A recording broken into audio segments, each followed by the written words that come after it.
What's up, everybody? It's Alex Leak and Friends NFL podcast back for another week. I'm your host, Alex Leak. We got Bret on the show. Good to have you back on, Bret. Yeah, thanks for having me, man. Yeah, as good as always. This is the 2020 Denver Broncos season preview. Looking at the Broncos last year, they went 7-9, finishing second in the AFC West. New head coach Vic Fangio. New quarterback Joe Flacco really struggled. Couldn't get anything going. Looked more like a backup, to be honest. They fired offensive coordinator Rich Scangarello and hired former Giants head coach Pat Shurmur as the new OC. First year head coach Vic Fangio, a longtime defensive coordinator, longtime coach in this league. First year as head coach, the Broncos go 7-9. They're good on defense, but have a lot to work on offense, especially at quarterback. Now, rookie quarterback Drew Lock, or not rookie, but young quarterback, first year as franchise quarterback. What do you think on Vic Fangio so far as head coach? And now he's got, a young quarterback to develop. How do you think he's going to do in 2020? I think, with them, the struggles that they had last year, like you said, Flacco did not look anywhere near like the Flacco from several years ago. Yeah. But for him to be, go from the position he was in to finally being head coach, going 7-9, finishing second in that division, with the Chiefs obviously in there, I think they're set in the right position, I guess I would say, as far as where, they didn't go down too much. So if they can get, Fangio can figure it out offensively with Locks, now in his second year. I think the Broncos can at least be somewhat competitive in the AFC. Maybe, it's hard to say that anybody's going to be competitive in that division with the Chiefs. But to be 7-9, obviously your goal now this year, you got past all the bunnies, the first year head coach thing. You got, your guy who they had the chance to sit him all last year. Yeah. To learn. So that's some things that, like we had said with what's going to happen with Herbert, that's a huge advantage for them. So Locke not knowing much about him or what his ability is, I think with them naming him the starting quarterback several months ago for week 1, they see something in him. But yeah, shows a lot of faith in him. Right. And so to go 7-9 with a bad offense, that's pretty impressive, to be honest. It's decent. You're second place in the division. And then, so they're showing a lot of faith in Drew Lock, naming him the starter. But on top of that, they really loaded up the receiver position. And I really like this. I mean, bringing in not only Jerry Jeudy in the first round, but taking KJ Hamler in the second round. And on top of that, Tyree Cleveland out of Florida in the 7th round to go with Deshaun Hamilton and Cortland Sutton. I mean, holy shit, that's a lot of good young talent at wide receiver. Yeah, that gives them an ability to do a lot. And that's the thing, obviously their coaching staff, that organization knows a lot more about Locke than we do and his abilities and how he plays the game. Yeah.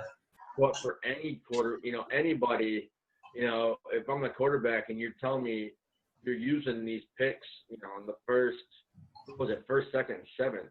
Yeah. And you're adding this talent at wide receiver, these wide receivers are names that people didn't, knew in college. And not saying that, it doesn't always translate, but they have the ability to have this young core offensively with this new fresh, coordinator, this new head coach or newer, that they can do it the way that they want to and try several different things. Because if one or two different game plans or schemes doesn't work for them, it's not like they've been setting that for their whole career. They can easily adjust to each other. They should be able to do so. And having that talent, having that wide receiver, like you said, it's going to be, he's got options. So Yeah. there's no reason to fail. He really does. And then you look at the running back room. I mean, you got Philip Lindsay, who was a starter last year, and now you add Melvin Gordon to that. That's a great 1-2 punch. That And then at tight end, you got Noah Fant, Nick Vanette, Troy Fumagalli, and if he can get healthy, Jake Butt. I mean, they're deep and talented at all the skill positions. Now behind Drew Lock, not so much. You got Jeff Driscoll and Brett Ripien, but other than that, the talent, the offensive line, even not too bad. I like what they're doing. They're building. Yeah, they have to. When you know that going 7-9 in that division, the Chargers being who they were, the Raiders are on the move, both of them move, and then you got the Chiefs who are just several levels ahead of all three of them. It's really a weird stage for Denver because I feel like they're in a position to where they can either take the next step with this core, like you just named off in their draft, and they can gain an identity over it's not going to be instant, but if they can figure it out quickly, they can have an offense that could be threatening. Especially with Gordon back there, you can have packages, with those tight ends on both sides of, the line that you don't know if one of them's in there to block, one of them's in there to cut, one of them's in there to go out. And then you have, they have a lot of weapons. So there's a lot of ability for different schemes, different looks that could be difficult for defenses. But you have to use all of these players to your ability right now and figure out what the best combination as an offense is, because it's a lot of young guys. Yeah. So if you get it going, again, in the next couple of years here, you can have a core, you can be set and know who you are as your identity. Whereas right now, I don't think even, fans or just, fans of the Broncos, fans of the game, NFL, or even the Broncos necessarily know who they are because of all this change. But that's, we're going to see here in the first in a month or so what they can do. And if Elway, is this confident in him, then hopefully it can't be any worse than last year with Flacco. So yeah. No, and there is some pressure on Drew Lock, though. I mean, whenever you got that many weapons on offense, you have to succeed. right. And, otherwise they'll bring someone else in, because I think they look around and see the talent they have and are like, either Drew Lock's the man and he should be happy and he's going to get the most out of these weapons, or we have to find someone who is. Yeah. And so there's a lot of responsibility on Locke, and we're going to see how he does. Like you said, a lot of questions about this Broncos team going into 2020 and how well they'll play. A mixture of veteran leadership and youth. And we'll see what happens. Who I think would be a perfect fit in this would be Justin Herbert in Denver with all those weapons. Right. But, they believe Locke is the guy. He's who they have. So we'll see what they do. Maybe if Locke doesn't produce this year, who knows? We might see the Broncos draft another quarterback in the 2021 draft. But, so far what I've seen out of Locke, the limited little bit we've seen, is they respond to him. The players, the teammates seem to like him. He's got that swag. He wants to win. He believes in himself and his own talent. So we'll see what happens. It's good too when your team can, when your team is giving you that praise and has that confidence in the locker room. That's something too that tells me, that they're going to be behind him. So he has I'm not saying that he has to go out and win the division, win the Super Bowl this year, but No, he it's a cannot. rebuild. They're in a similar spot to the Chargers. But you have to, like you said, they have the weapons. There's no excuses.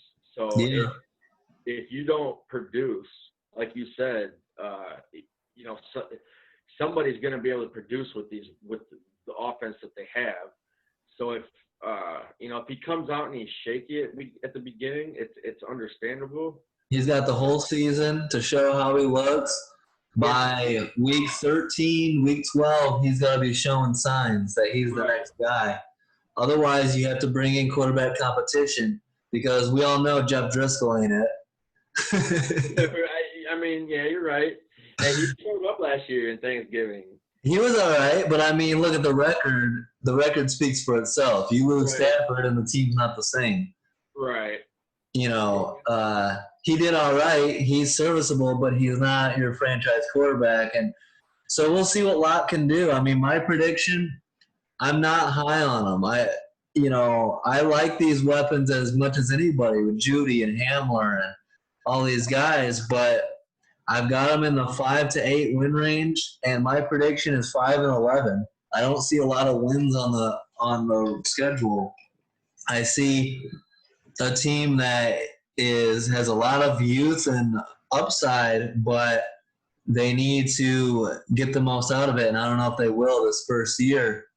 What do you think? What's your prediction for the Broncos? Are they a sneaky playoff contender or bringing up the bottom of that division? I think just because, knowing that I feel that they're better this year. Than last year? And going 7-9, I mean, shit, they should be better. Right, and that gives them the chance to be sneaky. If Locke comes, he can come out and just be dominant, and we're like, whoa. I'm not saying anything against this kid. I don't just know him enough. Yeah, exactly. Me neither. Right. I'm not sold on him because I don't know him. But with like you said about how the team has teammates feel the locker room, that gives me And Elway. right, Yeah. and great like that gives me the insight that they have that he has the potential. So he has to come out with that fire and that competitiveness, getting this whole past year to watch and learn, especially with this offense. He has to show something. I don't think they go 5-11. I would say, man, it's hard. It is hard. They have a difficult schedule to start the year, and it's so you get out to a bad start. You get out to an 0-3 start, and for a young quarterback, it's going to be like, here we go. It's going to be a long year. Right. So you try to scrape together 5 wins down the road. But they start the year at home against the Titans, tough game. At the Steelers, very tough game. That'll be tough. And then Broncos. Where are they at here? Oh, and then they host Tampa Bay. Brady comes in. Yeah, so they got some challenges there. And then week 4 at the Jets. I think at the Jets, week 4 is their first chance to get a win, to be honest. So you could show right there, if they go 2-1 in those first 3 games, they have hope. And we're believing. 1-2. Yeah. It's the first couple games. 1-2, go play the Jets. Maybe you scrap together and go 2-2. You're feeling all right. You're like, hey, we can go 9-7. But middle part of the season there, then that's when you got to start. At that point, I think, if they're not going to be, if after the first 8 or 9 weeks they're 500 and they may be scraped by 2 wins, that they're not there yet. But they're alive. That's half the battle, just being alive, being in the conversation. That's the point where, if you're under 500 at that point, by week 12, 13, Locke's got to be showing you things that he wasn't showing you on week 5 or 6. But if you're at 500, he has to do that week 8 or 9 at that point. And to show, to prove. And again, it doesn't discredit him if he doesn't. I'm not saying that, but it gives you a lot more confidence and belief that this team is going to be a good team and the rebuild's going to work if that's the case. And they start 4-3 or 3-4, 5-4, 4-5, and then they can string, together a couple wins, maybe pick up a wild card because, I think we're both in agreement that the Chiefs are going to win this division. Yeah, it's a tough division. Even with the Chargers rebuilding a little bit and switching up, you still got the Raiders are trying to win now. Gruden's trying to win right now. Right. So if you're Denver, I think they're third or fourth in the division. And for me, you look at them, and they went 7-9 last year. In my opinion, 7-9, that shocks me. I feel like they should have gone 5-11 last year with Flacco, with that offense. Now you add Graham Glasgow, you add Melvin Gordon, Nick Vannett, you add AJ Boye from Jacksonville, Jarrell Casey from Tennessee. Then these young receivers in Hamler, Judy, Cleveland. Yet I look at this team and I worry that they might regress. And that's weird to me, but that's my mindset. That's where I'm at on Drew Lock. I think it all hinges on Drew Lock.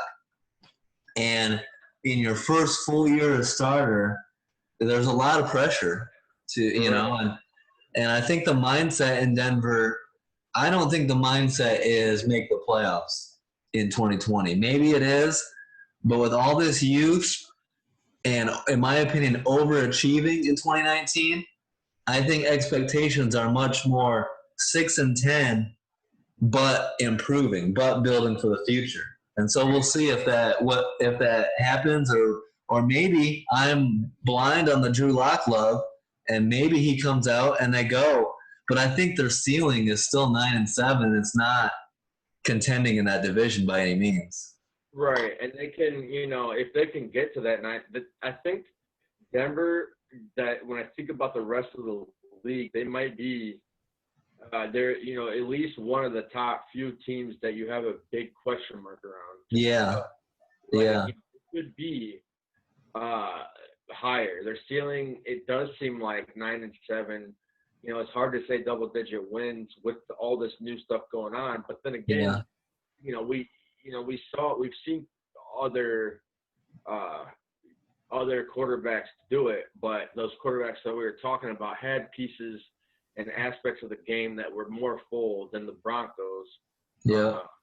So that's the cool thing about this is there's always a narrative on a quarterback and a team. There is no narrative on Drew Lock yet at all. Right. So there's going to be a lot of that established this year, and it's going to happen early on, week 1, 2, and 3. People are going to be pretending they have the Broncos all figured out. Either they suck, or look out, here comes Lock, here come the Broncos. So there's going to be a lot of questions answered in 2020. And that's the thing. I think with where they can go, being at 7-9, two more losses or 2 less wins, being at 5-11, or 2 more wins is, I'm gonna say a lot. Yeah, it can be great for you with those 2 more wins, even going 7-9 again. Mm-hmm. I think it's something, if you see, like you said later on, like if they're not in the position in the middle of the season, you have to see huge change on a lot in the double-digit weeks there. But if they are, you want to see that competitiveness in your quarterback, like, we're 500, we're 4-4. We still have a chance to, possibly win the division, likely not, but at least make the playoffs. So, which gives, all of those guys, even if your expectation to make the playoffs and lose, they get that experience. So you want, like you said, you just want to improve. Just stay there. Figure out who you are. Yeah. We don't know who you are. Yeah, it's a big prove-it year. And in my opinion, you go 7-9, it's a win because it's a young quarterback. Usually it takes time to win. So you get to 7-9, I think you're thinking some more adjustments, some continued development from our young guys, and playoffs. So We'll see a lot. It's going to be a very interesting year for Denver. I mean, I've got one Broncos fan, and he thinks 9-7, 10-6. I've got my question mark, so we'll see. Maybe I don't know this team as well as they do, and I'm really looking forward to it. Though, so many questions are going to be answered in 2020. Are we going to play a full season? All that. So, good stuff. Thanks, bro, and we'll see you next time.